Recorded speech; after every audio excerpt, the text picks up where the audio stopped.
Para la gente que nos está viendo, pues les vamos a poner una imagen a continuación y a ti te la voy a mostrar en el monitor que tenemos aquí al lado. Te voy a mostrar la imagen de esa señora que se llama Magdalena Solís. Es un misterio. Esta señora nunca se conoció su edad, en qué año nació, dónde nació. Simplemente se le conoce como la gran sacerdotisa de la sangre. Ok, vamos. Comúnmente en Miedos Nocturnos hemos hablado pocas veces de sectas. Y cuando lo hacemos, han sido del extranjero, como lo mencionábamos al principio. Uno no pensaría que en México existen, pero sin embargo hay algunas por mencionar, como los mormones, que en su momento fue inaugurada de esa manera, la Luz del Mundo, que también tiene unos casos bastante oscuros. Pero en esta ocasión vamos a hablar de Magdalena Solís, que, bueno, ya lo viste, se le llama como la gran sacerdotisa de la sangre. Si podemos ver su mirada, es una mirada inexpresiva. No hay arrepentimiento de algo. Solamente es ella viviendo. Pero ¿quién diría que una mujer así podría hacer tanto daño a una sociedad? Así es como empezamos. La fecha exacta de su nacimiento se pierde en las sombras del tiempo, pero la historia de recuerdo como la gran sacerdotisa de la sangre. Magdalena Solís, una líder de culto y asesina serial, fue responsable de orquestar y ejecutar varios asesinatos rituales en los que los participantes bebían la sangre de sus víctimas. Estos atroces crímenes se llevaron a cabo en su pequeño pueblo de San Luis Potosí, en la localidad de Yerbabuena, cerca de Monterrey, Nuevo León. Aunque Solís fue condenada por 2 de estos asesinatos y sentenciada a 50 años de prisión, las autoridades mexicanas, según la Crime Library, la vinculan con al menos 8 homicidios, y se sospecha que estuvo involucrada en alrededor de 15 muertes más. También, como en los otros casos anteriores, tenemos que conocer un poquito, o lo que se conoce al menos públicamente, de la vida de Magdalena Solís. El horror comenzó en la década de los 60, cuando pocas veces se documentaba una asesina serial impulsada por el placer sexual. La gran sacerdotisa de la sangre, como sería conocida, era metódica y hedonista. No siempre fue objeto de veneración. Magdalena Solís nació en una familia probablemente disfuncional y de escasos recursos, lo que la llevó a trabajar como prostituta desde una edad muy temprana. En el año de 1963, junto a su hermano Eleazar Solís, se unió a la secta liderada por Santos y Cayetano Hernández. El culto, que surgió a principios de los 60, mezclaba la mitología azteca con el inca para embaucar a los habitantes de Yerbabuena. Sin embargo, todo era un fraude. Prometían a los pobladores tesoros ocultos en las montañas circundantes. Con esas falsas promesas, los líderes del culto lograron que la comunidad les ofreciera favores sexuales y aportaciones económicas, alimentando su macabra estafa. En este punto, Magdalena no tiene nada que ver aún. Sin embargo, empieza a tener acción, ya que Magdalena Solís, fanática religiosa con delirios de grandeza, que ahí está el punto, no solo se consideraba superior, sino que sus actos mostraban una perturbadora inclinación hacia la perversión. Sus crímenes revelaron un lado oscuro y sádico, que incluía la ingesta de sangre, el sadomasoquismo, la pedofilia y un enfermizo fetichismo. La comunidad de Yerbabuena, aislada y empobrecida, resultó ser el blanco ideal. La mayoría de sus habitantes eran analfabetos y vivían en condiciones de extrema pobreza. Así que cuando Santos y Cayetano Hernández llegaron proclamándose como dioses incas, los lugareños les creyeron sin dudar. A ambos, hombres y mujeres, les exigían tributos sexuales. Según Marta Alicia Rendón Tamayo, por parte de la Sociedad Mexicana de Criminología de Nuevo León, los hermanos Hernández dejaron atrás su vida de ladrones para convertirse en esclavistas sexuales y embaucadores, ya que era algo más fácil. En Yerbabuena, las orgías con drogas se convirtieron en una rutina siniestra. Y eso no es todo, ya que Magdalena fue reclutada en Monterrey, y al unirse a la secta, se sumergió en su oscura dinámica.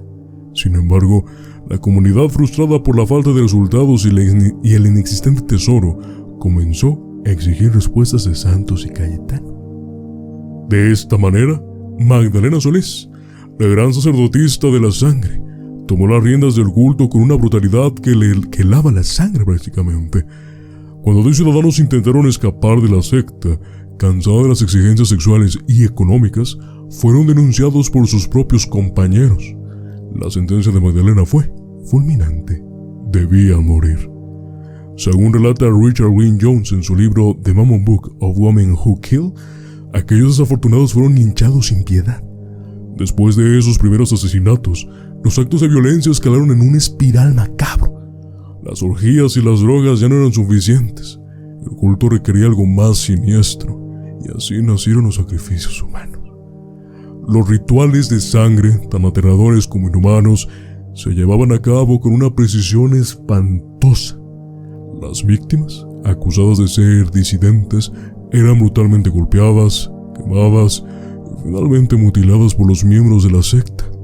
Todo bajo la mirada fría y calculadora de la sacerdotisa que ahora se alimentaba de su propia sed de poder y sangre. El horror alcanzó su clímax con un ritual que superaba los límites de lo macabro. Tras ser golpeada y mutilada, la víctima era desangrada lentamente hasta morir. La sangre humana era mezclada con la de un pollo de cáliz ceremonial, creando un brebaje sacrilego. La primera en beber de este oscuro elixir era la sacerdotisa, seguido por Cayetano, Santos, Eleazar y finalmente el resto de los miembros del culto. Según Bram Steger, en su libro Real Vampires, Night Stalkers and Creatures for the Dark Side, los participantes creían que este ritual les otorgaba poderes sobrenaturales. La ceremonia culminaba con la extracción del corazón de la víctima, un último acto de crueldad que sellaba su destino. Magdalena Solís, en su delirio, proclamaba ser la reencarnación de la diosa azteca Coatlicue, la deidad de la fertilidad. Convencida de su divinidad, declaraba que la sangre era la fuente de su juventud y su inmortalidad, el único alimento digno de los dioses.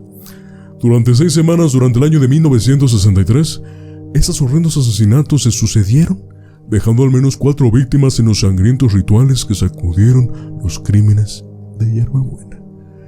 Por esto preguntaba al principio, ¿qué opinas sobre este tipo de casos? Yo creo que vamos a avanzar de una manera muy maquiavélica, y creo que este es el punto determinante de que realmente México puede llegar a ser sangriento incluso a niveles muy perturbadores. Sí, claro, principalmente como lo mencionas, ¿no? Ella se aprovecha de un lugar muy, la palabra es fuerte, pero ignorante de la realidad. Empieza a abusar de su poco conocimiento para proclamarse, pues, una descendiente de la cultura, ¿no? Como proclamarse como una diosa que podía ser capaz de todo y comienza a crear esta sugestión o este morbo en la gente a tal punto de que confían en ella y alimentan más y más su creencia dentro del pueblo. Y lo que acabas de decir es sumamente malo. La pregunta es, ¿fueron descubiertos en algún momento? ¿Cuáles fueron las consecuencias de esto?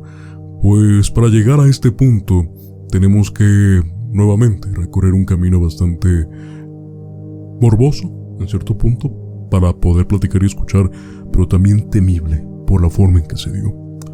Una noche de mayo, Sebastián Guerrero, un joven de tan solo 14 años de edad, se aventuraba cerca de las cuevas donde la gran sacerdotisa de la sangre realizaba sus oscuros ritos. Los sonidos inquietantes y las luces titilantes que emergían de la penumbra lo atrajeron con una mezcla de curiosidad, pero sobre todo, temor.